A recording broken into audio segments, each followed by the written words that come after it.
에베소서 2장 11절부터 22절까지입니다.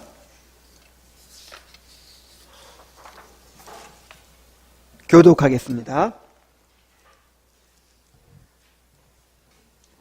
그러므로 생각하라. 너희는 그때 육체로는 이방인이요 손으로 육체에 행한 할례받은 무리라 칭하는 자들로부터 할례를 받지 않은 무리라 칭함을 받는 자들이라.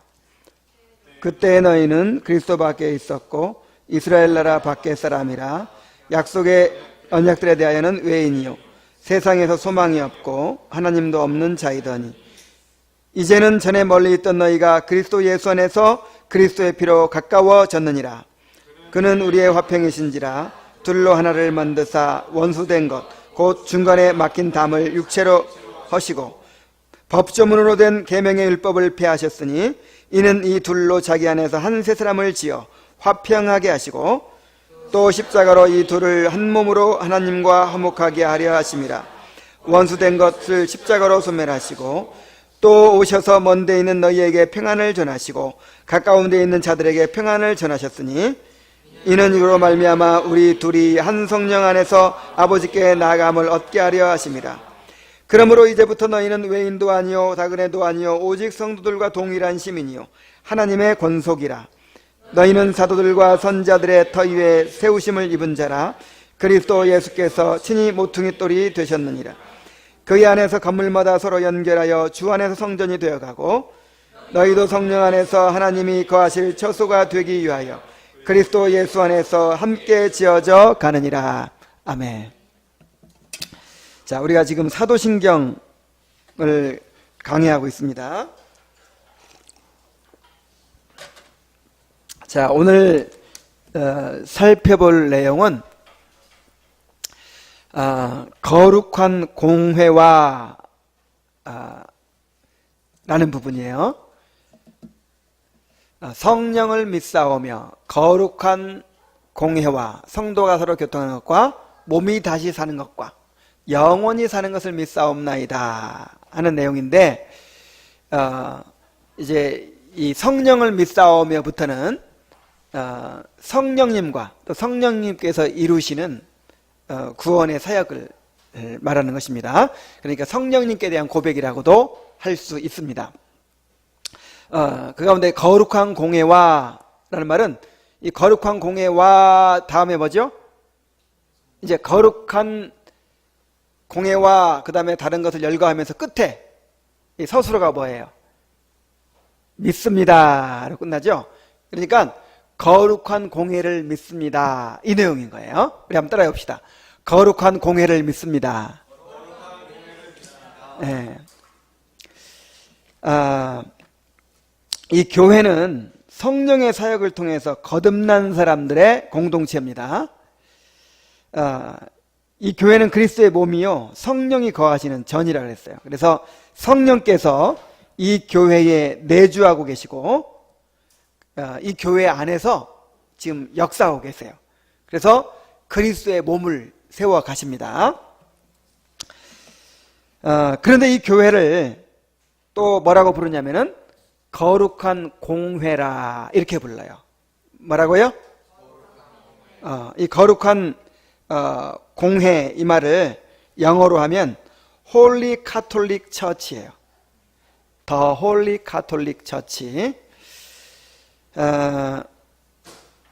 그러니까 이제 어떤 사람들은 아니 카톨릭 처치를 믿어? 이게 잘못된 거다 이거야. 이래서 이게 카톨릭에서 만든 것이기 때문에 우리가 사도신경을 고백하면 안 된다 이렇게 주장하는 사람들도 있어요. 그런데 여기서 카톨릭이라는 말은 그 카톨릭 교회를 가리키는 게 아니에요. 천주교를 가리키는 게 아니고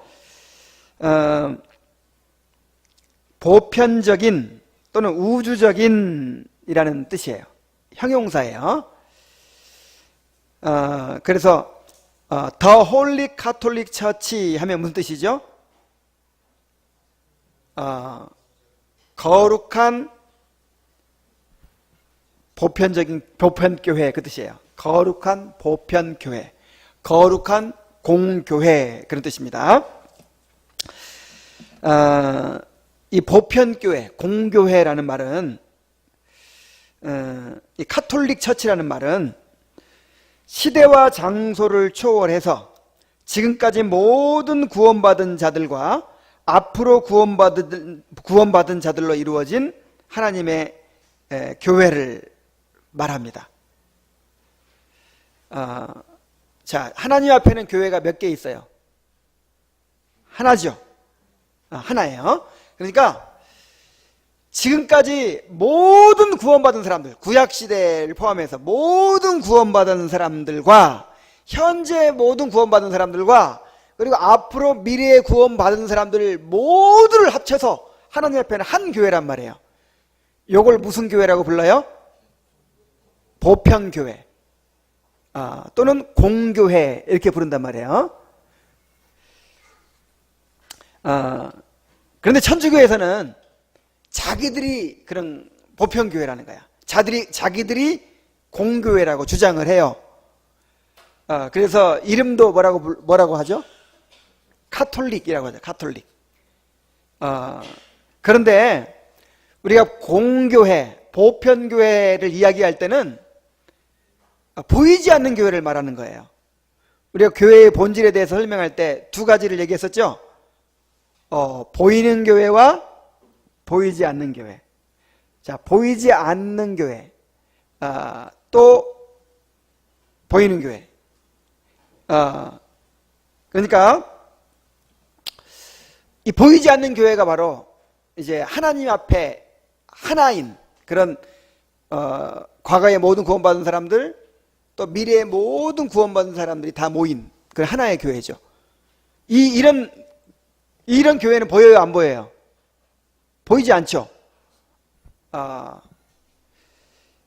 그런데 이런 보편 교회가 이렇게 밖으로 드러난 거, 지역마다 드러난 그런 교회를 또 무슨 교회라고 그래요? 보이는 교회. 그래서 보이지 않는 교회를 무형교회라 그러고 보이는 교회를 유형교회라 그래요. 또 다른 말로 이 보이지 않는 오직 하나인 이 교회를 우주적인 교회라 그러고 그 다음에 지역마다 있는 교회를 지역교회라 그래요. 자, 이 개념을 우리가 잘 알아야 돼요. 자, 벌써부터 졸 준비하는 사람도 있어. 그래서 우리 한번 졸음을 깰 수 있도록 한번 따라해 봅시다. 보이지 않는 교회, 보이는 교회. 자, 이런 구분이 있고 그걸 다른 말로 하면 무형교회와 유형교회. 자, 그 다음에 이걸 또 뭐라고 말하나 그랬죠?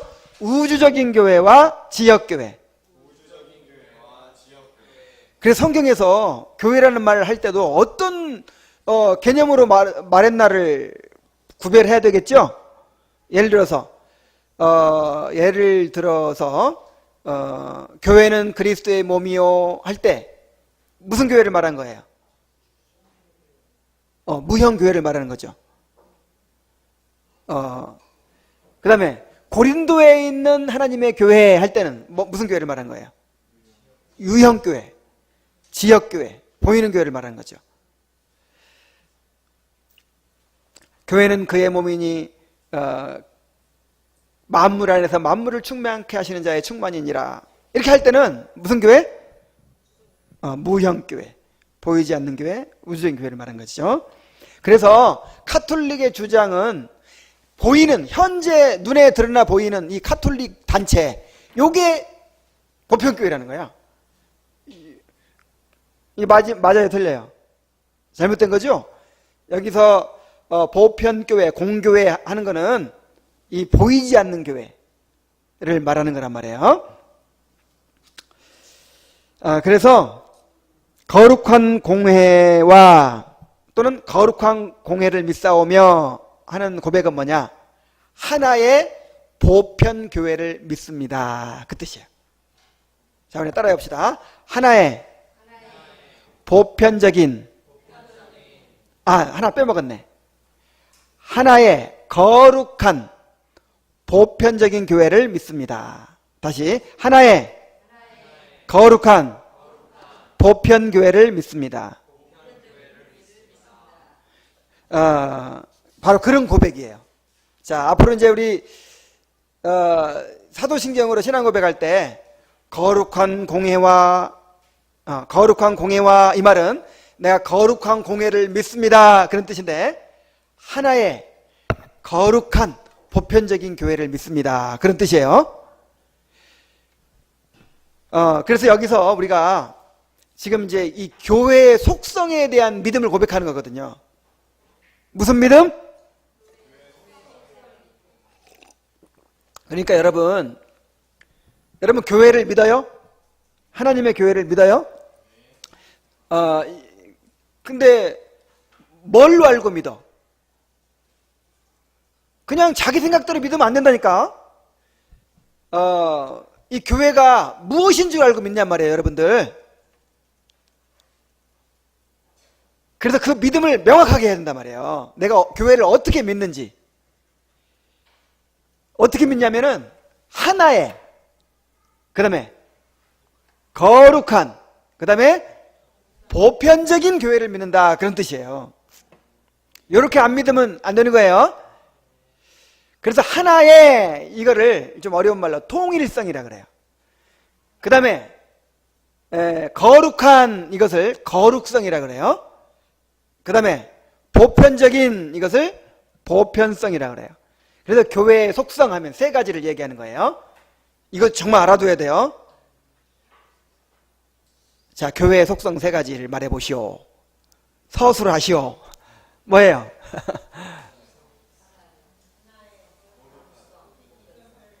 자, 한번 따라해봅시다. 통일성, 거룩성, 보편성.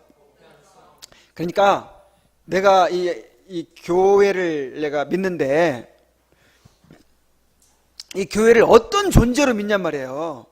이 교회가 어떤 성격의 것이라고 내가 믿냔 말이에요. 교회는 하나입니다. 하나님 안에서 하나입니다. 이걸 믿어야 돼요. 교회의 무슨 성을 믿는 거예요? 통일성. 그 다음에 이 교회는 거룩한 것입니다. 거룩성을 믿는 거죠. 그 다음에 이 교회는 보편적입니다. 보편성을 믿는 거죠. 요 세 가지 세 가지 속성에 대한 고백이에요. 자, 이것을 우리가 잘 알아야 됩니다. 그러니까 이 교회의 속성이 세 가지라고 하는 것은 우리 주님의 교회가 이런 모습을 가져야 된다는 뜻이에요. 만약에 교회가 이 통일성을 잃어버리고 거룩성을 잃어버리고 보편성을 잃어버리면 그때부터는 교회 아니에요. 자, 무슨 말인지 아시겠죠? 그러니까 이 주님의 교회가 정말 좋은 교회가 되려면 뭘 갖춰야 되겠어요? 통일성, 거룩성, 보편성을 가져야 되겠죠? 그러니까 중요해요, 안 중요해요? 중요하죠. 그러니까 신앙 고백에서 우리가 고백하죠. 그러니까 그 통일성과 거룩성과 보편성을 우리가 가지려고 그것을 추구해 나가는 거예요. 자, 이제 우리 한 가지 살펴봅시다. 먼저 통일성, 이 유니티를 봅시다. 자, 모든 교회는 하나입니다. 근데 모든 교회가 하나라고 안 믿는 사람들도 있을까요? 있어요. 대표적으로 이제 세대주의에서는 구약의 이스라엘과 신약의 교회가 완전히 다르다고 믿어요. 구약 사람들이 구원받는 방법이 다르고 신약 사람들이 구원받는 방법이 다르다는 거예요. 그리고 구약 이스라엘에 대한 약속이 따로 있고 신약 교회에 대한 약속이 따로 있다는 거예요. 이게 무슨 주의? 세대주의. 무슨 공중재림, 지상재림, 휴거, 3년, 7년 대환란 이런 거 얘기하는 사람들은 다 세대주의자예요. 요거는 잘못된 것입니다. 그리고 꼭 세대주의가 아니라도 구약과 신약이 다르다고 생각하는 사람들, 구약에 대한 섭리가 다르고 신약에 대한 섭리가 다르다, 구원의 방법이 다르다, 이렇게 생각하는 사람들은 바로 좀 다르다고 생각하는 사람들이에요. 그러나 성경은 하나님 앞에 오직 하나의 교회가 있다고 말합니다. 그래서 웨스트민스터 신앙고백서 25장 1절에 보면은 이렇게 되어 있어요. 교회는 하나님의 택하신 자들의 총수다. 자, 이 하나의 교회가 뭐라고요? 하나님께서 택하신 모든 자들의 총수를 교회라고 하는 거예요. 단 하나의 교회. 구약에도 있죠. 또 신약에도 있죠. 이 모든 역사 가운데 구원받은 총수가 뭐예요? 하나의 교회예요. 그 교회가 언제 완성되죠? 이제 예수님 오실 때 완성이 되죠. 신약이나 구약이나 모든 세대의 구원의 원리가 같고 영적인 신분과 권리가 같아요. 여러분 이거 믿습니까? 구원의 방법이 다 같죠? 구약에도 예수님 믿고 구원받고 신약에서도 예수님 믿고 구원받아요. 근데 이제 구약 때 시대에는 예수님이 아직 안 오셨으니까 모형을 가지고 이제 예수님을 믿는 것이죠. 그 다음에 영적인 신분과 권리가 같단 말이에요. 천국에 갔는데 구약 시대에 구원받은 사람은 따로 모이시오, 신약 시대에 구원받은 사람은 따로 모이시오, 이렇게 될까요? 그렇지 않단 말이에요. 모든 시대, 모든 구원받은 사람이 다 하나예요. 그래서 우리는 아브라함과 다윗, 바울과 베드로, 칼빈과 조나단 에드워즈와 한 교우예요. 한 형제. 다 같이 한 몸을 이루는 거예요. 이게 무슨 성? 통일성. 이게 통일성이에요. 자, 그래서 우리 주님의 교회도 정말 우리가 이 말 그대로 주님의 교회가 되려면 우리 주님의 교회를 통해서 뭐가 드러나야 돼요? 통일성이 드러나요. 통일성. 이 교회가 이 우주적인 교회와 하나임이 드러나야 돼요. 그러니까 어떻게 생각할 수 있냐면요, 이 지하에 지하수가 흐르고 있어요. 지하수가 흐르고 있는 게 보여요, 안 보여요? 근데 그 지하수가 보이도록 밖으로 드러난 데가 있어요. 그걸 뭐라 그래요? 우물이죠. 샘이죠. 샘. 지하수가 밖으로 표출된 게 샘이잖아요. 근데 그 샘 자체가 지하수는 아니죠. 전부는 아니죠. 그렇지만 이 지하수의 일부란 말이에요. 일부. 그래서 이 주님의 교회는 그 우주적인 교회, 보이지 않는 교회, 하나님 앞에 하나인 그 교회가 샘처럼 바깥으로 툭 이렇게 튀어나온 것이 바로 이 주님의 교회예요. 그러니까 주님의 교회도 어떤 것을 지향해야 돼요? 이 교회 하나됨을 지향해야 돼요. 하나됨. 그래서 만약에 우리는 역사 이래로 특별한 교회다, 우리는 지금까지 있던 교회와 다르다, 우리는 하나님의 특별한 계시를 받아가지고 우리만 특별하다, 그러면 이게 뭐가 어긋나는 거예요? 통일성이 어긋나죠. 잘못된 거죠. 우리는 사도시대와 교부시대와 그 다음에 종교개혁시대와 청교도시대와 그 역사적으로 이어져 내려온 그 공교회, 그 공교회성을 그대로 이어받은 그런 교회다, 이렇게 우리가 주장을 하고 그렇게 추구해 나가야 되겠죠. 그래서 이런 통일성이, 통일성을 다른 말로 하면 하나됨이죠. 하나됨. 이 하나됨이 이 주님의 교회를 통해서 드러나야 돼요. 하나됨이 드러나야 돼요. 자, 어떤 면에서 드러나냐? 일단 지교회 안에서, 우리 이 주님의 교회 안에서 벌써 하나됨이 드러나야 돼요. 아니, 우주적인 교회와도 하나 돼야 되는데, 아니, 이 사람들 한 30명 모인 사람들도 하나가 안 되면 이 교회 아니에요. 이건 교회의 속성 자체가 그냥 드러나질 않는 거죠.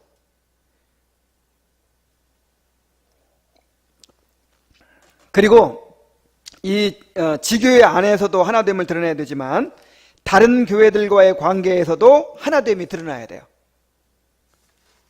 그러니까 자, 우리 교회만 진리가 있고 우리 교회만 복음이 있고 다른 교회들은 전부 다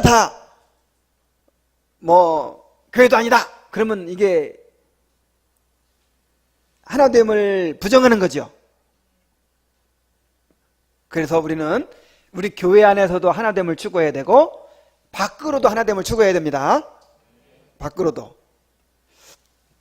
자, 구체적으로 어떻게 하나됨을 추구해야 될지, 드러내야 될지 한번 살펴봅시다. 첫째, 영적으로 하나가 되어야 돼요. 우리 고린도서 12장 13절 한번 보겠습니다. 고린도전서 12장 13절 한번 읽어보세요.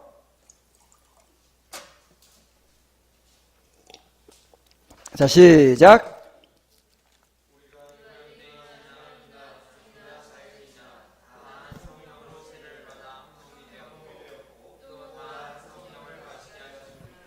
예. 자, 교회의 통일성을 갖게 만든, 교회가 하나 되게 만든 근거가 있어요. 자, 무엇 때문에 하나가 될 수 있어요? 성령의 세례입니다. 성령의 세례. 다 같이 한 성령을 마심으로써 교회가 하나가 된다 이 말이에요. 다시 말하면 영적으로 하나가 돼야만 하나가 될 수 있다는 거예요.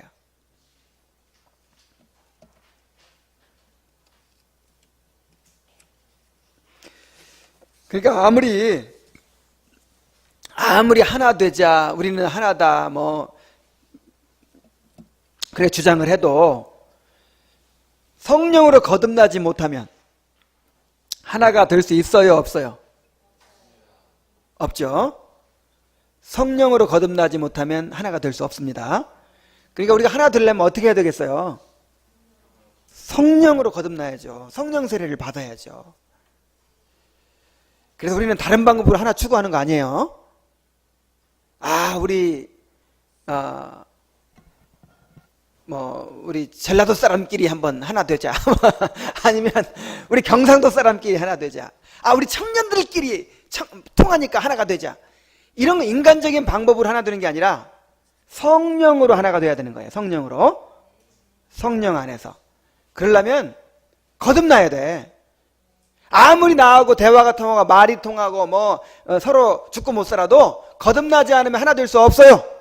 부모 자식 간에도 하나 될 수 없어요. 친구 간에도 하나 될 수 없어. 부부 간에도 하나 될 수 없어. 거듭나야지. 성령 세례 받아야지 온전히 하나 될 수 있어요. 그래서 우리가 하나됨 추구하려면 어떻게 해야 돼요?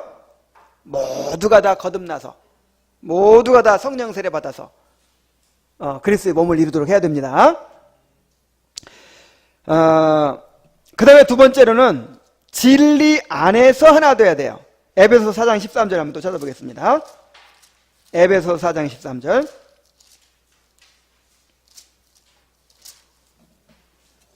자, 또 큰 소리로 한번 읽어봅니다. 시작.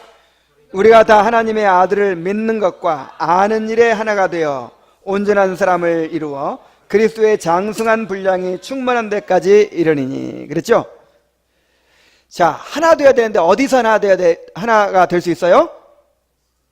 진리 안에서. 진리 안에서 하나가 될 수 있단 말이에요.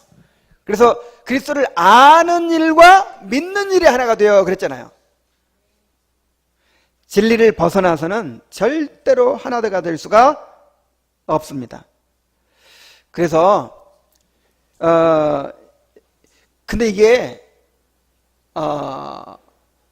참 이 아이러니한 것이 뭐냐면은 진리를 강조하면 강조할수록 하나가 될 수 있어요, 없어요? 자, 진리를 강조해요. 막 진리를 열심히 강조하면 하나가 되기가 쉬워요, 어려워요? 어려워? 이 문제가 어려워? 진리는요, 자꾸만 구분을 해요. 진리와 비진리를 자꾸만 구분해. 그래, 진리를 강조하면 강조할수록 너는 나와 다르다. 이게 되죠? 그래서 진리를 강조하면 강조할수록 자꾸만 하나가 되기 어렵단 말이에요. 그러니까 하나 되기 위해서 진리를 좀 감춰야 되겠죠? 진리를 잠깐 좀 감추고 그냥 겉으로 나타난 거, 예를 들어서 윤리로 하나가 되는, 윤리. 체험으로 하나가 되는 거예요. 그래서 그 성령 운동하는 사람들 있죠. 막 은사 받고 뭐 성령 받고 막 이런 거 운동하는 사람들 있잖아요. 그런 사람들은 교리 안 따져요. 그냥 장로교인이건 순복음교인이건 감리교인 성결교인이건 그냥 성령 받고 방언 받고 이걸로 하나가 되는 거야. 그 다음에 또 그 실천을 강조하는 사람들 있죠. 윤리를 강조하는 사람들. 뭐 이렇게 뭐 밥 퍼주고 막 복지 사업하고 막 교회가 사회에 뭐가 돼야 한다 하면서 막 그런 걸 강조하고 요거 하면 요거 중심을 하나가 될 수 있겠죠. 요 사람들을 절대로 교리 강조하지 않습니다. 교리를 강조하면 그때부터 달라지는 게 있으니까 그런 윤리와 실천을 통해서 하나가 되려고 해요. 그런가 하면 이제 구체적으로 더 들어가면 무슨 셀 사역 이런 걸로 하나가 되고, 그 다음에 CCM 찬양 사역 이런 걸로 하나가 되고, 그 다음에 또 뭐가 있죠? 무슨 가정 사역, 무슨 체유 사역 이런 걸 또 하면요 교파가 필요 없어요. 이런 거 하나가 돼. 무슨 제자 훈련 사역 그런 데서는 교리 강조 안 하죠. 했다가는 벌써 이게 분열이 생기니까. 그래서 이제 그것이 극단적으로 나타나는 게 뭐냐면 WCC 운동 같은 거. 이건 교리를 잠시 이렇게 묻어두는 거예요. 이렇게 감춰두는 거예요. 오늘날 복음주의의 문제가 바로 이것입니다. 윤리와 실천, 체험, 열매 등을 강조하면서 진리를 약화시키는 거예요. 뭐 하기 위해서? 하나 되기 위해서. 근데 이것은 절대로 성경이 명하는 하나됨이 아니에요. 그래서 진리를 강조하면 강조할수록 분리주의자들처럼 보입니다. 여러분, 오늘날 이 세상에서 제일 인정받고 존경받는 태도가 뭔지 아세요? 포용성이에요, 포용. 이게 다 품는 거예요. 자, 믿지 않는 사람 입장에서, 교리 좀 틀리면 어떻습니까? 우린 다 한 형제입니다. 우리 다 사랑으로 하나 됩시다. 자, 이게 더 훌륭해 보여요? 아니면, 예를 들어서, 목사인데,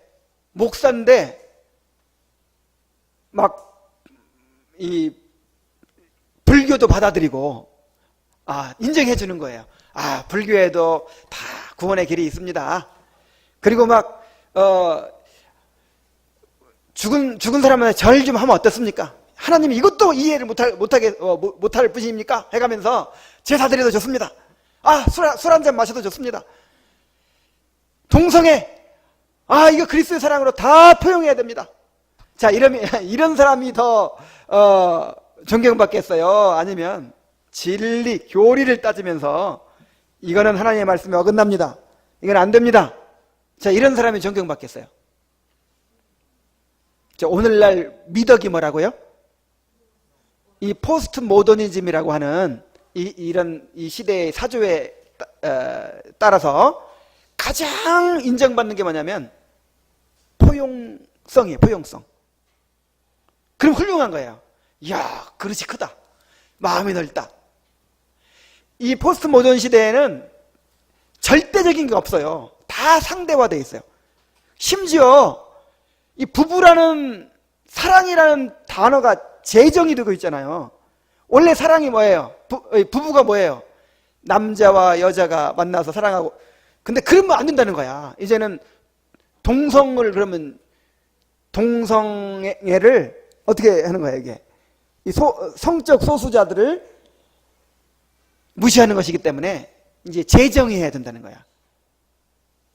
그러니까 그냥 두 인격이 만나가지고 남자든 여자든 이런 식으로 바뀌고 있어요. 그래서 참 우리 같은 이제 교리를 강조하고 이 진리를 강조하는 이런 사람들은 굉장히 고리타분하고 꽉 막혔고 극단적이고 막 이런 사람들로 매도가 돼요. 여러분, 그런데 진리가 왜곡되면, 진리가 부패하면요, 반드시 신앙이 부패하는 거예요. 제가 윤리가 부패한다는 것과 달라요. 윤리는 훌륭할 수 있어요. 그러나 그 신앙은 절대로 제대로 된 신앙이 될 수가 없어요. 그래서 진리를 타협하면서까지 하나 되는 것은 옳지 않습니다. 그래서 제가 이제 이 두 가지 측면에서 하나됨을 나타내야 한다 그랬죠. 우리 교회 안에서 하나가 돼야 되고, 그 다음에 다른 교회들과도 하나가 돼야 한다 그랬죠. 그런데 진리를 타협하면서까지 그렇게 하려고 해서는 안 된다 이 말이에요.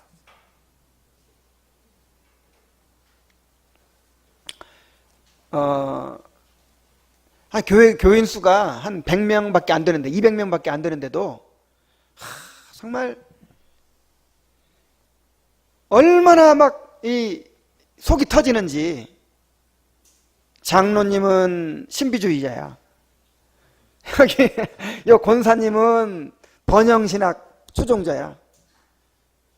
율법주의자가 있어. 구원파식 그런 생각을 가진 사람이 있어. 온갖 그 다른 생각을 가진 사람들이 앉아가지고 우리는 하나다 이러고 예배드리고 있어요. 목사님이 말씀을 전하면 각자가 다 알아서, 자기 알아서 받아들여. 이게 하나입니까? 근데 거기다가 대고 장로님 이거 틀렸습니다, 이거 성경하고 어긋납니다, 그럼 어떻게 되겠어요? 싸움이 일어나겠죠. 막 나가든지 하겠죠. 그럼 분열이 일어나겠죠. 그러니까 하나 되려면 어떻게 해야 돼? 덮어둬야 돼. 그냥 이건 절대 옳은 일이 아니라고 그랬어요. 절대로 옳은 일이 아닙니다. 진리는 우리가 항상 진리의 칼날 위에 서야 돼요. 우리 교회 안에서도 마찬가지. 그래서 이 교회 안에 만약에 다른 생각을 가진 사람이 있어요. 나는 목사님 말하는 거하고 이 주님의 교회에서 가르치는 것과 내 생각은 다릅니다. 그럼 한 공동체 될 수 있어요, 없어요? 없어요. 이 교회에 등록하려면 이 교회에서 추구하는 진리를 받아들여야 돼. 그리고 나는 함께 그리스도를 아는 일과 믿는 일에 하나가 되겠습니다. 이런 사람만 공동체가 될 수 있어요. 어쩔 수 없어. 외부와도 마찬가지란 말이에요. 외부와도. 그래서 우리는 이 교회 연합활동 같은 것도 함부로 하기가 어려워요. 아니, 생각이 다른 사람들과 진리가 다른 사람들과 함께 앉아서 예배를 드릴 수 있습니까? 안 되는 거예요.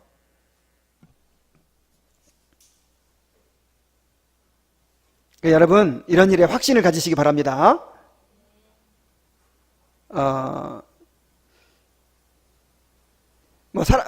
이 시대의 풍조로 봐서는 정말 이 사람 꽉 막힌 사람들이다 이렇게 생각될지 모르겠지만은, 그러나 어느 시대나 정말 진리를 추구하는 사람들은 그런 오해를 받았어요. 얼마나 밉겠어요. 너만 예수 믿냐? 그러니까 제일 미운 사람들이 누구겠어요? 미워하는 사람들이. 불신자들이 아니야. 그렇게 타협하고 그런 걸 추구하는 포용력을 가진 그런 사람들이죠. 넓은 길로 가는 그리스도인들이죠. 자, 명심하시기 바랍니다. 어디 안에서 하나 되라? 진리 안에서 하나 돼. 진리 안에서. 그냥 이 세상에 다 딴 데로 가고 우리만 남더라도 우리만 딱 남더라도 진리를 위해서 목숨을 거는 사람들이 돼야 됩니다. 자, 지금 제가 하나 될 수 있는 방법을 얘기했어요. 하나 되는 방법. 첫째, 뭐라고 그랬어요? 아니, 그 통일성을 우리가 어떻게 실천해야 되느냐, 이거지. 첫째, 영적으로 하나 된다 그랬죠? 그 다음에 진리 안에서 하나 된다. 자, 영적으로 하나 되고, 그 다음에 진리 안에 하나 되고, 그 다음에 이것이 기본이고, 이것이 기본 바탕이고, 여기에다가 외적으로도 하나 돼야 돼. 외적으로도. 우리 에베소 4장 1절로 3절 한번 봅시다.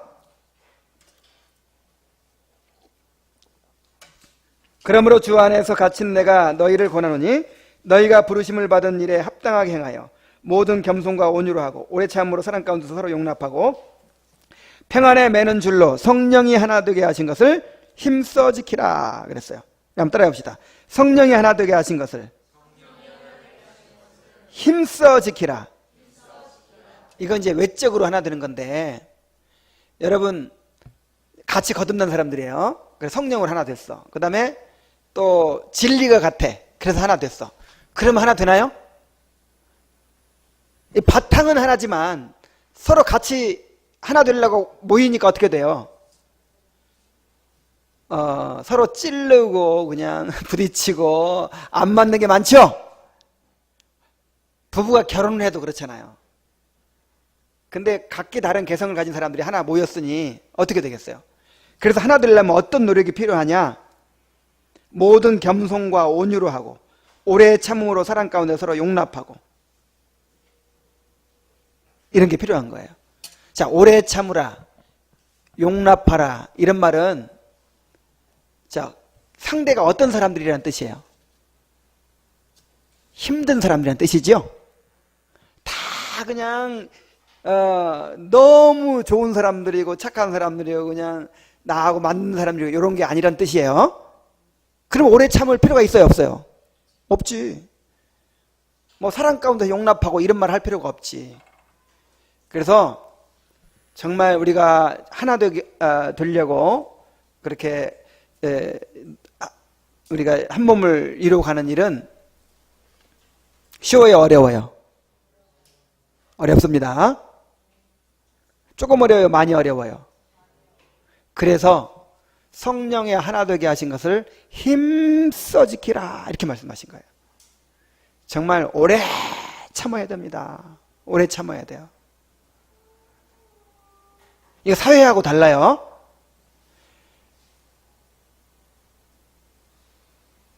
용납해야 되고 용서해야 되고 기다려줘야 되고 오래 참아야 돼요.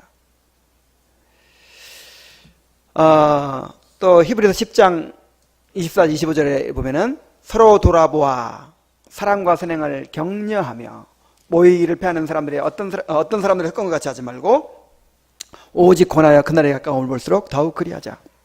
그러니까 저절로 하나 될 수는 없어요. 이번에 따라해 봅시다. 저절로 하나 될 수는 없다. 돌아봐야 돼. 서로 끊임없이 돌아봐야 돼. 이게 한 가족이니까 한 몸이니까 돌아봐야 돼요. 계속 서로 정말 이거는 성령의 감화가 필요해. 은혜가 필요해.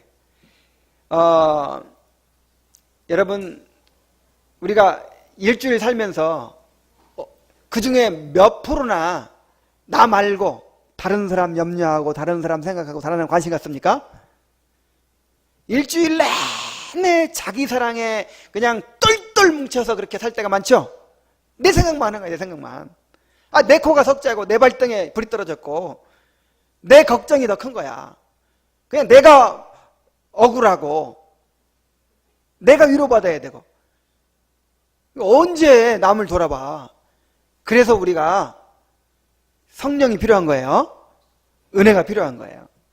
이거를 우리가 기도하면 정말 성령을 구하고 기도하면 이 상태를 깨달아. 야, 정말 내가 완전히 자기 사랑에 매여 있구나 이거. 완전히 자기 중심적으로 살아가고 있구나. 근데 은혜 받지 못하면 이런 상태도 몰라. 내가 지금 그런 속에 빠져 산다는 것조차도 몰라. 우리 하나 되기를 힘씁시다. 보통 힘써야 되는 게 아니에요. 그래서 이런 통일성이 하나됨이 살아있어야 드러나야 진짜 교회예요. 이 하나됨이 없다. 그럼 이건 교회가 아니야. 뭐 아니라고 하면 너무 심한 말이고 이 교회의 속성을 잃어버린 거예요. 주님의 교회가 정말 하나됨을 잘 드러내는 교회가 되어야 할 줄로 믿습니다. 통일성. 자, 그 다음에 이제 두 번째로 거룩성입니다. 거룩성. 교회는 거룩한 공동체죠. 자, 거룩이란 무슨 뜻입니까?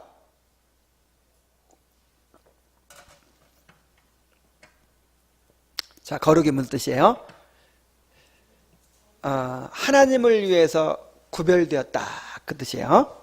하나님을 위해 구별되었다. 하나님을 위해서 구별되려면 또 깨끗해야 되잖아요. 그래서 모든 부정한 것으로부터 분리됐다, 그 뜻이에요. 자, 거룩이 뭐예요? 네, 두 가지 뜻이 있다니까. 하나님을 위해서 구별됐다는 뜻이 있고, 그 다음에 분리되었다, 그런 뜻이에요. 그래서 우리가 하나님의 거룩한 백성이다, 그런 말은 일단 하나님을 위해서 이제 선별된 거죠. 이게 떼놓은 거죠. 그 다음에 실제로도 거룩해졌다, 그 뜻이에요. 깨끗해졌다. 교회는 그리스도 안에서 거룩해졌습니다. 고린도전서 1장 2절에 보면 고린도에 있는 하나님의 교회 곧 그리스도 예수 안에서 거룩하여지고 성도라 부르심을 받은 자들과 또 각처에서 우리 주 곧 그들과 우리의 주 되신 예수 그리스도의 이름을 부르는 모든 자들에게 이렇게 얘기했어요. 이미 거룩하여졌다. 그리고 성도다, 이렇게 얘기하고 있죠. 예를 들어 배유림 성도, 그런 게 무슨 뜻이에요? 이미 거룩한 사람이다, 그 뜻이에요. 요게 영어로는 saint, 성 배유림, 그런 뜻이에요. 자, 배유림 성도 하는 말이 성 배유림, 이런 뜻이에요. 카톨릭에서는, 천주교에서는 특별한 사람만 성자라고 부르죠. 그 일반 사람들은 그냥 보통 사람들이고, 근데 성경에 보면은 모든 사람이 성도예요. 구원받은 모든 사람이 세인트야. 송미정. 이게 성도라는 말이 얼마나 놀라운 말인지를 알아야 됩니다. 이미 우리가 성도가 됐어요. 거룩해졌어요. 이것은 이제 객관적인 거룩함이죠. 법적인, 신분적인 거룩함이죠. 그냥 그리스도 안에 속했기 때문에 우리가 거룩해져 버린 거예요, 그냥. 그러나 실제로는 거룩해요, 안 거룩해요? 실제로는 죄의 오염이 남아있죠? 그래서 실제로도 거룩해져 가야 돼요.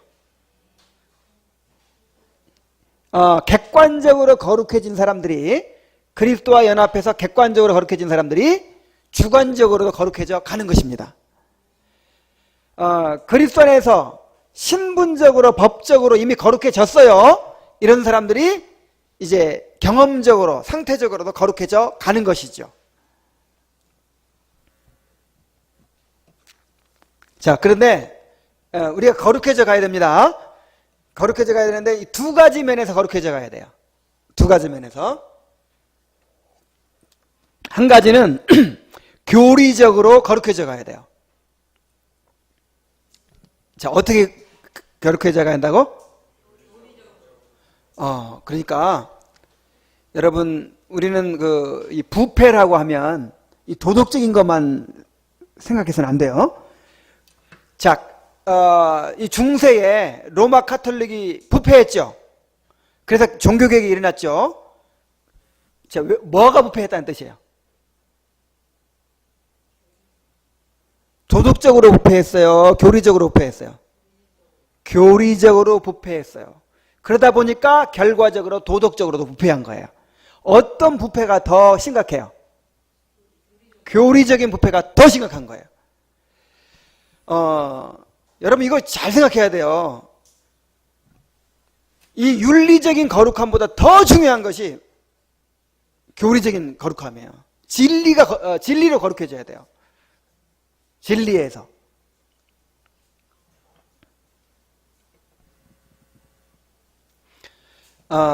이 교리가 뭡니까? 이 교리라고 하는 거는 어떤 길이라고 할 것 같아요. 길. 내가 길이 좀 달라지면 어떻게 되죠? 엉뚱한 데로 가버리잖아요. 내가 부산을 가야 되는데, 부산 어디를 찾아가야 되는데, 정확한 길을 가야 그 방향으로 간 거죠. 그런데 엉뚱한 길로 갔단 말이에요. 그러면 가면서 관광을 하고 또 빨리 달리고 이게 다 무슨 소용이냔 말이에요.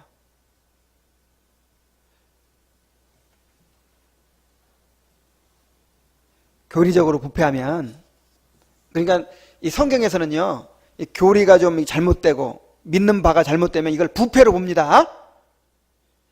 그래서 이 교회에서 쫓아낼 때 도덕적으로 좀 잘못하면 혼내가지고 징계해가지고 받아들일 수 있어요. 그런데 완전히 잘못된 이단적인 생각을 가지고 있는 거야. 그거 어떻게 해야 돼요? 그걸 쓴뿌리라고 그래. 성경에는 쓴뿌리. 그러니까 쓴뿌리를 이제 심리적으로 해석해가지고 막 이렇게 상처받고 막 앙심 품고 요걸 쓴뿌리라고 해석하죠. 근데 원래 의미는 뭐냐면 이 교리적으로 부패한 걸 쓴뿌리라고 그래요. 그리고 예를 들어서 우리 성도 중에 누가 이 잘못된 교리를 막 가르치고 있어요. 생각을 갖고 있어. 그리고 혼자만 알고 있는 게 아니라 옆에 사람한테 자꾸 얘기하는 거야. 목사님은 이렇게 얘기하지만 사실은 이게 옳아. 그러면서 막 그렇게 퍼뜨리는 거야. 그게 바로 그 독초가 밭에 이제 뿌려지면 막 밤매 주지 않으면 어떻게 돼요? 어떻게 되죠? 막 무성해져 버리죠. 그거 그렇게 비유한 거예요. 그래서 제일 무서운 게 뭐냐면 이 잘못된 이 진리가 잘못된 거. 요거 생각 갖고 있으면 이거 이 권징 중에서도 권징할 때도 이게 최우선순위예요. 칼빈 시대는 삼위일체 부인한 사람들 사형시켰어요. 혹시 그렇게 부인한 사람이 있어요? 없어요? 자수하세요. 교수형 시키게. 그만큼 무서운 거예요. 그래서 우리가 거룩해져야 되는데 어떻게 거룩해져야 된다? 진리에서 거룩해져야 한다. 교리적으로 거룩해져야 한다. 그러니까 지금 뭐 잘못 알고 있는 거 너무 많아. 그냥 그 왜곡된 그런 사상을 가진 경우가 너무 많아요. 그것이 계속 성경에 일치가 돼야 돼. 계속해서. 그리고 이게 꼭 도덕적인 것과 똑같아가지고 처음에는 바르게 알았다가도요 점점 빗나가요. 그래서 이 신학교에서 계속해서 목사님들 가서 공부하죠. 그 왜 그런 줄 아세요? 이 한승재 전도사처럼 신학교육 철저하게 받고 이제 목사가 됐어요. 그럼 그 사람은 영원히 빤듯하게 하는 게 아니야. 목회하다 보니까 잘 안 되잖아요. 그냥 조금씩 바꿔. 자, 무슨 얘기 알겠죠? 주님의 교회 세웠는데 사람들도 계속 안 늘어나고 정말 고민되는 거예요. 근데 어디가 세미나를 했더니 이 사람들 이렇게 쓰러뜨리면 성령 체험을 해가지고 막 사람들이 막 헌신하게 되고 변화된다는 거야. 막 늘어난다는 거야. 그래. 이거 바로 이거다. 그리고 와가지고는 이제 약간 바뀐 거예요. 성령론이 약간 바뀌었어. 그래가지고 여러분 성령 체험해야 됩니다. 이얍! 그래가지고 한 방씩 다 기절시켜 놓으면 이제는 막 나를 우러러볼 거 아니야. 그런 거 좀 할까요? 이런 식으로 계속 요만큼씩 바뀌어요. 그러니까 자동차가 정기적으로 정비받아야 되죠? 그런 것처럼 계속해서 공부해야 되는 거예요. 계속해서. 우리 교리적으로 거룩해져야 됩니다. 그 다음에 윤리적으로 거룩해져야 돼요. 윤리적으로. 근데 여기서 또 오해하면 안 돼요. 우리가 선행을 해야 되고 율법을 지켜야 되고 또 이제 윤리적으로 도덕적으로 깨끗한 삶을 살아야죠. 성경에서 강조하는 거는 그냥 인간의 도덕성에서 나온 윤리를 말하는 게 아니에요. 그런 거 강조하려면 밧세바 얘기 쓸 필요가 없어.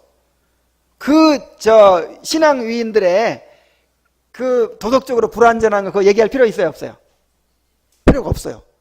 도덕 자체가 아니에요. 자, 산상순에서 강조하는 윤리가 뭐죠? 철저하게 영적인 것입니다. 영적인 거. 그냥 거듭나서 성령으로 거듭나서 그 다음에 성령의 통치를 받은 결과로 나타나는 선행이에요. 이게 아니면 인정받을 수가 없어. 인간의 의니까. 아니, 선하게 살면 되는 거 아닙니까? 아니, 선하게 사는 게 목적이 아니라니까. 아니, 우리가 하나님 앞에 선하면 얼마나 선하겠어요. 여러분, 이 세상에 제일 선한 사람이 하나님 보시기에는 철저하게 부패한 악인이에요. 죄인이에요. 그래서 인간적인 선함, 도덕적인 선함, 요 자체가 목적이 아니라 영적으로 변화를 받아야 된다니까요. 영적으로. 한번 제가 물어볼게요. 바리새인이 한 사람이 있어요. 바리새인. 그 다음에 예수님 따라다니던 창기 출신, 세리 출신 거듭난 사람이 하나 있어. 자, 외적으로 누가 더 윤리적으로 완벽했을까요? 겉으로 볼 때는 이쪽이 훨씬 더 교양 있고 인품 좋고 인격이 훌륭하고 말도 함부로 안 하고 훌륭하단 말이에요. 근데 거듭났지만 그냥 그렇게 밑바닥 생활을 한 사람이 순식간에 바뀌어요? 그래서 에베소서에 보면은 본을 내어도 죄를 짓지 말아라. 무슨 도둑질 하던 자들은 다시는 도둑질 하지 말고 이제는 제 손으로 일해가지고 남 돕는 삶을 살아라. 막 자꾸 이런 말을 왜 해요? 그런 사람들이 구원받고 지금 들어와 있는 거야. 그러니까 그게 확실히 한꺼번에 바뀌어 안 바뀌어? 금방 바뀌지 않아. 말도 함부로 하고.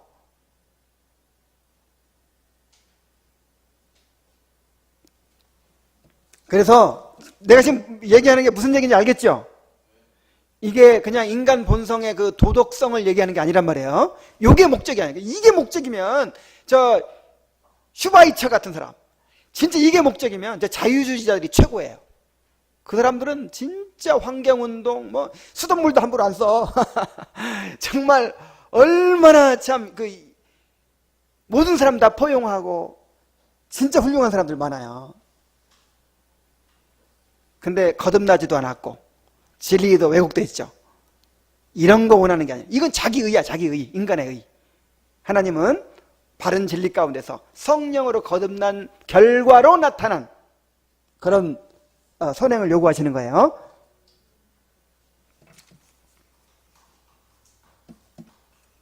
자, 그 다음에 세 번째가 뭐냐면 보편성이에요. 보편성.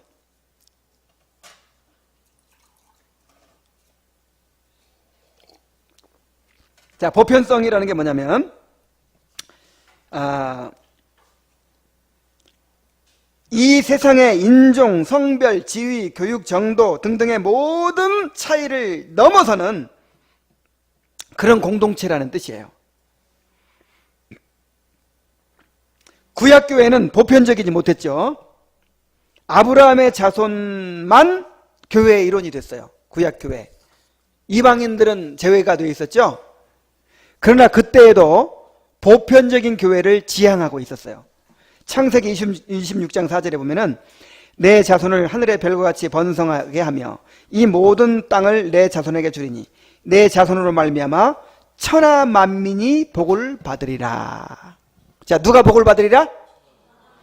그러니까 하나님의 마음속에는 처음부터 천하 만민이 들어있었어요. 처음부터 세계를 지향하고 있었어요.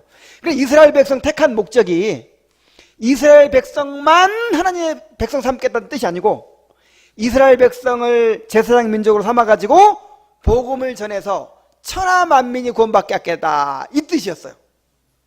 근데 이스라엘 백성은 그걸 오해했어요. 우리만 택하고 다른 사람은 다 버렸다.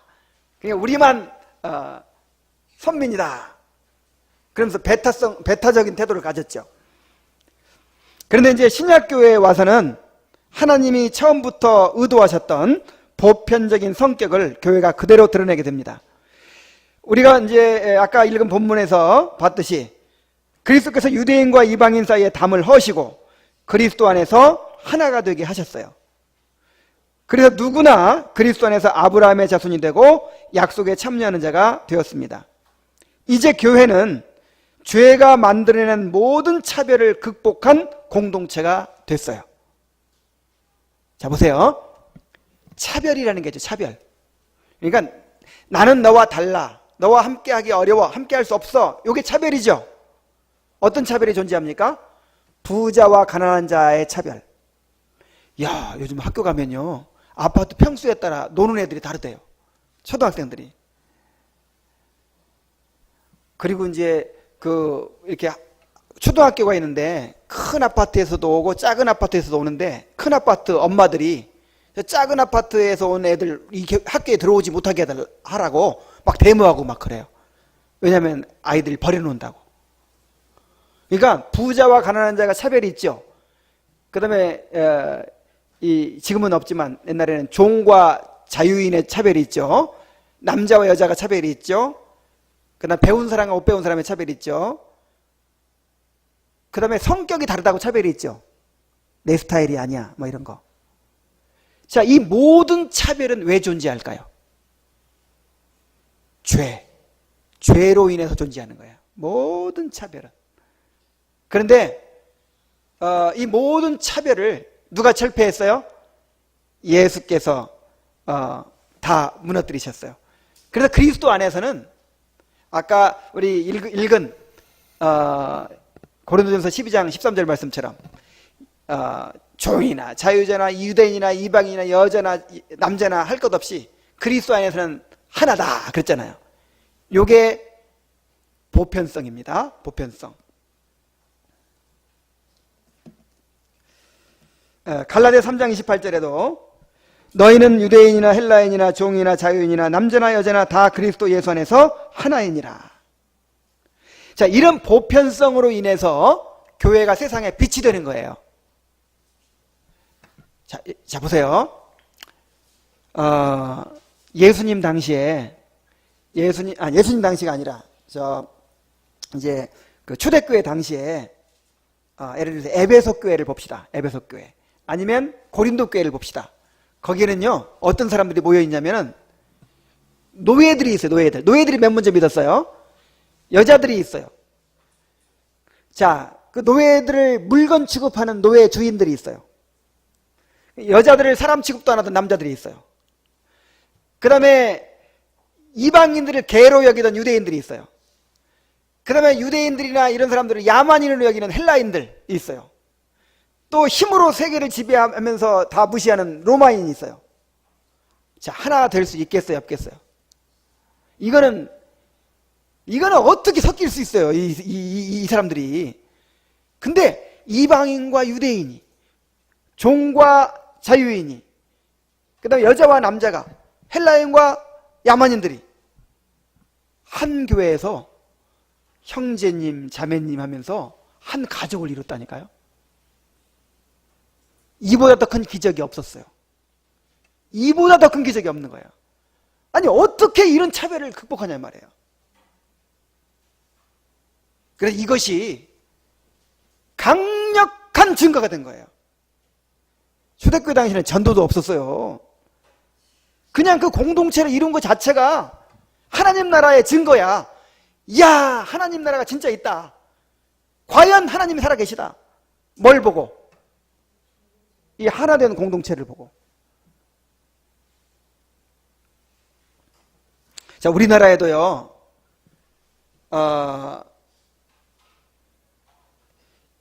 우리나라에도 그런 일들이 많았습니다. 지금은 이제 그게 별로 실감이 안 나는데, 옛날에도 우리나라 양반 쌍놈이 있었고 막 이런 차별이 있었잖아요. 근데 대개 예수는 누가 먼저 믿죠? 가난한 사람들, 종들이 먼저 믿잖아요. 근데 이제 이 금산에 가면은 금산교회라는 데가 있는데, 거기에 그 조덕삼이라는 사람이 있었대요. 이 조덕삼이라는 사람이 아주 갑부였대요. 갑부. 근데 그 조덕삼의 그 머슴 하나가 예수를 믿은 거야. 그래서 나중에 조덕삼도 믿었죠. 근데 이제 둘 다 예수를 믿었어요. 그래가지고 주인과 머슴이 뭐가 됐어요? 형제가 됐어. 이런 기적이 어디 있어요? 근데 이제 시일이 좀 지나가지고 장로를 뽑을 때가 왔어. 장로 후보가 누구냐? 조덕삼하고 그 머슴, 그 사람 둘이 이제 장로 후보가 됐어요. 둘 중에 하나를 뽑아야 돼. 우리 이제 헌법에 꼭 복수로 이렇게 후보자가 있어야 되는 거예요. 그래서 반드시 떨어지는 사람이 있는 겁니다. 혹시 여기 떨어질 사람이 있어도 이렇게 시험 들면 안 돼요. 근데 그 조덕삼이라는 사람은 갑부이고 교회 짓는데도 자기 땅을 내놓은 거야. 교회를 지은 거야. 그리고 모든 사람들이 그 사람 땅을 경작해요. 소작인들이에요, 다. 그러니까 완전히 뭐 은인이죠, 은인. 그래 누가 뽑혔겠어요? 머슴이 장로로 뽑혔어. 조덕삼이라는 사람이 떨어졌어. 그래서 사람들이 막 걱정을 했대요. 어떻게 하나. 근데 정말 하나님께 감사한다고 이 사람이 훨씬 더 훌륭한 장로님으로 일할 거라고 내가 열심히 섬기겠다고. 그러면서 그렇게 열심히 섬겼다는 거예요. 그리고 이 머슴, 이 머슴 출신 장로를 신학교를 보냈어. 이 조덕삼, 나중에 이제 조덕삼이라는 사람도 장로가 돼가지고 이 조덕삼 장로가 선배 장로인 이 머슴을, 자기 집 머슴을 신학교를 보냈어요. 그래, 신학교를 보내가 목사가 됐는데 또 청빙을 했어. 저분을 우리 교회에 모셔야 된다고. 그래가지고 자기 머슴 출신 목사님을 장로님으로서 그렇게 극진히 섬겼대요. 그래가지고 그 머슴 출신 목사가 우리나라 장로교 총회장을 세 번 연임을 했다는 거예요. 역사상에 이렇게 3번 연임한 사람이 없대요. 자, 이런 일이 어떻게 해서 일어날 수 있냔 말이에요. 요게 복음의 능력입니다. 아니, 말만 복음이지 실제로 복음은 뭔가를 극복해야 되잖아요. 모든 차별을 극복해야 되잖아요. 모든 장벽을 뛰어넘어야 되잖아요. 근데 성격도 못 뛰어넘어. 지역색도 못 뛰어넘어. 하여간 교회 안에서도요, 뭐 경상도파, 전라도파, 무슨 또 있는 집 없는 집, 무슨 하여간 얼마나 차별이 많은지 몰라.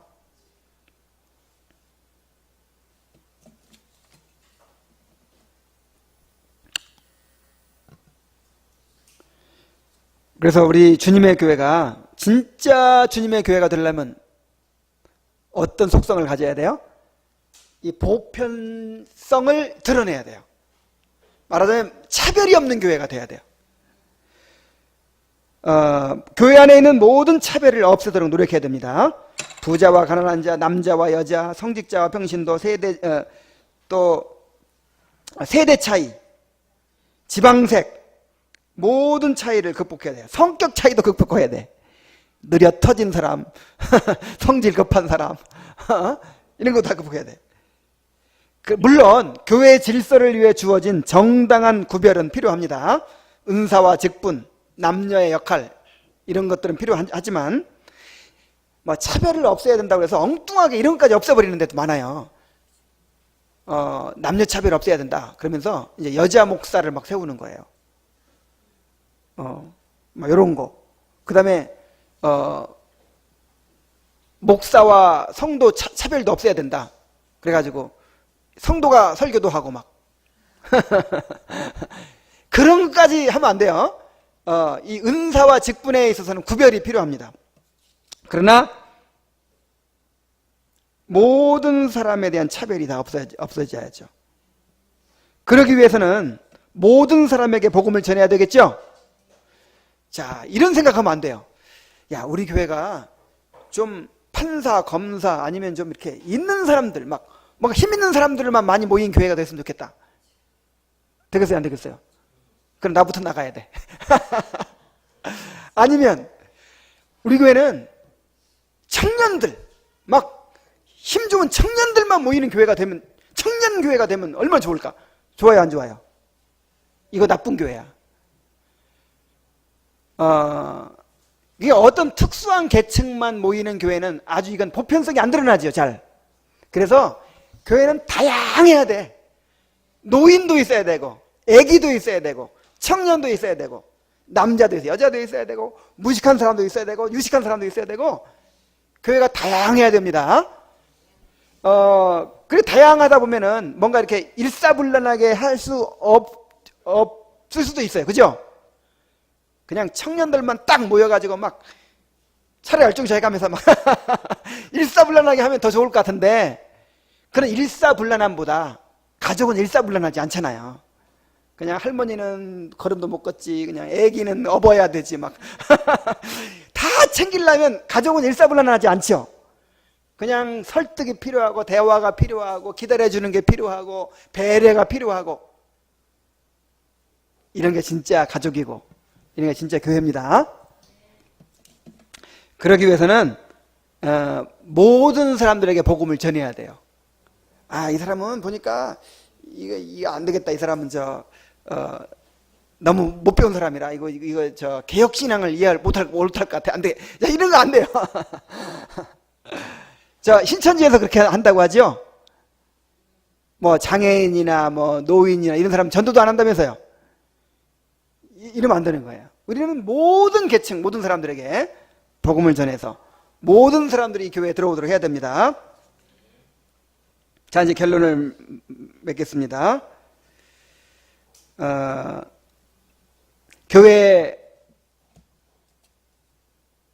교회가 교회에 다워지려면 정말 교회의 그 본래의 속성을 지켜가야겠죠. 그 세 가지 속성이 뭐라고요? 보편성. 그래서 이것을 우리가 잘 드러내는 그런 교회가 되어야 할 줄로 믿습니다. 정말 우리가 하나됨, 정말 힘써 지켜야 돼요. 하나됨을. 성령의 하나되게 하신 것을 어떻게 지켜라? 지난 한 주간 동안 어떻게 힘썼는지 한번 다 얘기해 보세요. 지난 한 주간 동안 하나되기 위해서 얼만큼 힘썼습니까? 힘썼어요? 안 썼어요? 자, 힘쓰려면 어떻게 힘쓰라 그랬어요? 응?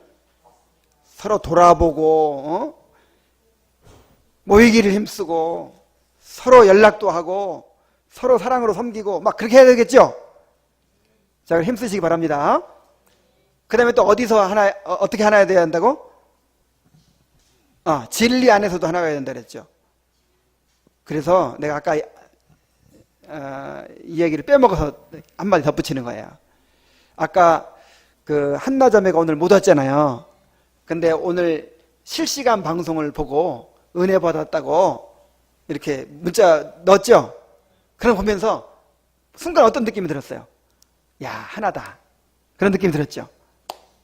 그래서 반드시 이 예배 가운데 선포되는 말씀으로 하나가 되어야 됩니다. 그래서 교제하면서 나누는 거예요. 그래서 한 주간 동안 우리 애기 엄마들은 보니까 염려가 돼. 이렇게 말씀을 잘 못 듣는 것 같아요. 그러니까 주중에 반드시 반복해서 들으세요. 그래서 우리가 말씀을 듣는 것이 내가 은혜 받고 싶다, 뭐 그래서 듣는 게 아니에요. 항상 내 입장에 생각하면 안 돼. 나는 아는 거니까 이번에는 안 들어도 돼, 이런 게 아닌 거예요. 누구 입장에서? 하나님께서 우리 공동체에 선포하신 거예요. 그러니까 이건 의무적으로 들어야 돼. 듣는 것 자체가 예배고 순종이야. 말씀을 잘 들으시기 바랍니다. 그래서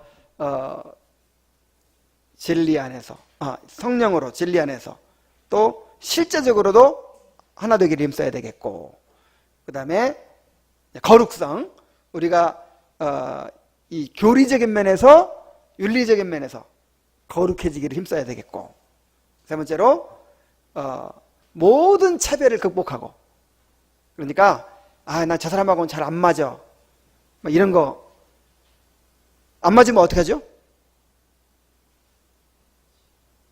내가 맞추세요. 내가 죽으면 돼. 이 물은 이런 그릇에도 들어가고, 요런 그릇에 들어가고, 동그란 그릇, 세모난 그릇 다 들어가죠? 근데 물이 얼어버렸어. 그럼 들어가요, 안 들어가요? 그 얼음 녹이세요.